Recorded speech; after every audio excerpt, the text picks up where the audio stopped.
তো বন্ধুরা আমি কিন্তু চলেই এলাম শাশুড়ি বৌমার ফুচকা খাওয়ার ভিডিও নিয়ে।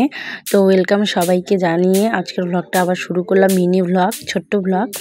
তো সবাইকে আরজবি ফ্যামিলিতে অনেক অনেক ওয়েলকাম জানাচ্ছি। তো এর আগের ব্লগটাতে তোমরা দেখেছিলে যে তোমাদের দাদা কিভাবে বদমাইশি করে সব ফুচকা খেয়ে নিল। তোমাদের দাদা আর ভাই, আমি আর মা খাইনি। আজকে রাগ হয়ে আমরা দুজন বানিয়ে নিয়েছি, আর কতগুলো ফুচকা বানিয়েছি দেখো। অনেক কয়েকটা ফুচকা বানিয়ে নিয়েছি। মাকে বলছিলাম যে মা তুমি আলু ভেতরে দিয়ে রেডি করো, তারপরে দুজনে মিলে পুরো দমে গল্প করব আর খাবো। তো এই যে দেখো দুজনে মিলে শাশুড়ি বৌমা খাচ্ছি আর গল্প করছি।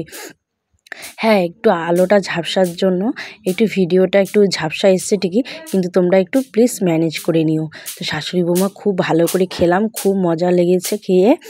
আর সত্যি কথা বললো, তোমাদের কেমন লাগলো আমাদের এই ছোট্ট ছোট্ট ভ্লগগুলো অবশ্যই কিন্তু কমেন্টসে জানাবে, আর অবশ্যই একটা লাইক করে যাবে। ঠিক আছে বন্ধুরা, দেখা হচ্ছে নেক্সট ব্লগে।